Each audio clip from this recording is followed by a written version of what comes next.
मायावती ने लोकसभा चुनाव 2024 को लेकर अपना आखिरी फैसला तो सुना दिया गठबंधन पर कि वे अकेले ही चुनाव लड़ेंगी, लेकिन अभी चुनाव में वक्त बचा है और ऐसे मायावती के फैसले पर भी सबकी नजर रहेंगी।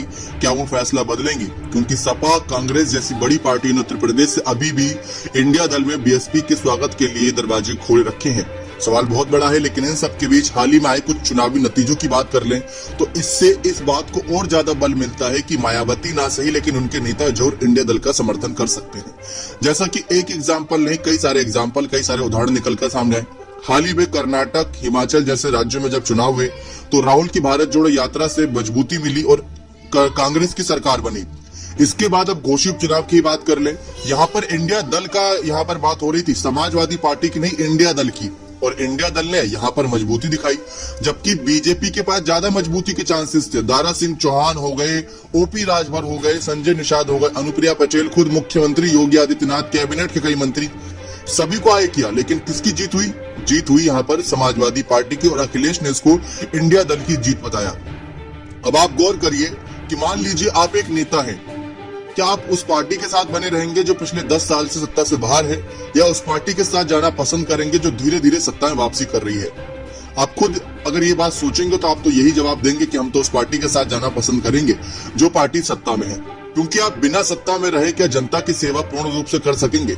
जब आपके हाथ में कोई मंत्री पद होगा, जब आप कोई नेता होंगे, पार्षद, विधायक या सांसद होंगे, तभी तो आप जनता की सेवा के आदेश दे पाएंगे, तभी तो आपकी बातों को तरजीह मिलेगी। वही बात देख रहे हैं बसपा के सांसद भी, बसपा के नेता भी। मायावती का मन अकेले चुनाव लड़ने का है, लेकिन क्या ये मायावती का फैसला है या मायावती के तमाम नेताओं का फैसला है? क्योंकि अगर एक फैसला पार्टी के द्वारा लिया जाता है, जैसा कि महाराष्ट्र में भी जब उद्धव ठाकरे की पार्टी में फूट हुई थी तो सबने यही कहा था कि एक नेता से पार्टी नहीं होती, पार्टी में कई सारे नेता होते हैं तो पार्टी होती है, सबके फैसले चलते हैं तभी पार्टी का एक बड़ा रूप निकलकर सामने आता है। लेकिन अगर एक ही नेता को लेकर बार बार कहा जाए कि तुम्हारे फैसले सब कुछ है, तुम्हारी पार्टी है, तो ये पार्टी जल्दी बिखराव की ओर चली जाती है। जिससे अखिलेश यादव को भी अपनी गलती का एहसास हुआ। उन्होंने पहले अकेले फैसले ले रहे 2017 के बाद से, लेकिन जब 2017 का विधानसभा चुनाव हारे, 2022 का विधानसभा चुनाव हारे, नेताजी का निधन हुआ, चाचा शिवपाल का साथ पाए, और अब देखिए घोषित चुनाव में सबसे बड़ी जीत का किंग मेकर शिवपाल को बताया जा रहा है। तो यही बात यहाँ पर भी लागू होती है बसपा की तरफ भी। बसपा का फैसला अच्छा है या बुरा, ये तो आने वाला वक्त बताएगा, लेकिन फैसले से पहले जो नतीजे आ रहे हैं वो विपक्षी दलों की ओर इशारा कर रहे हैं कि विपक्षी दल अब कहीं ना कहीं मजबूती पा रही हैं। अब इसी मजबूती को देखते हुए कि विपक्षी दल के साथ कहीं जाना ना पसंद करे नेता, इमरान मसूद की ही बात ले लें, अभी हाल ही में बसपा से निकाले गए। किस लिए निकाले गए? राहुल को पहले भला बुरा इन सबों ने कहा था, जब कांग्रेस छोड़ी थी तो कांग्रेस पर कई इल्जाम लगाए थे, लेकिन राहुल की यात्रा देखकर पता चला कि राहुल को जो पप्पू कहा जाता है वो तो है ही नहीं पप्पू, असल में वो शानदार नेता निकले। तो फिर अपनी अपनी गलती का एहसास हो रहा है सभी नेताओं को, इसी वजह से सब नेता अब कांग्रेस की ओर झुकाव दिखा रही हैं। जो दल पहले गठबंधन करने से इनकार करते थे, अगर समाजवादी पार्टी की बात कर लें तो सपा पहले कांग्रेस के साथ गठबंधन से इनकार कर रही थी, लेकिन उन्होंने कहा था कि विचारधारा मिल रही तो हम कभी भी साथ आ सकते हैं।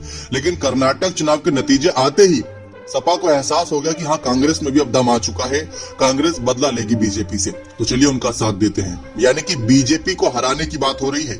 बीजेपी कहती है कि विपक्ष बचेगा नहीं, सिर्फ और सिर्फ बीजेपी का राज चलेगा पूरे देश भर में। कम से कम इसको देखकर तो तमाम नेताओं को फैसले लेने चाहिए थे, लेकिन मायावती के फैसले का सब मान सम्मान करते हैं, इसी वजह से उनके फैसले पर सब अड़िग हैं।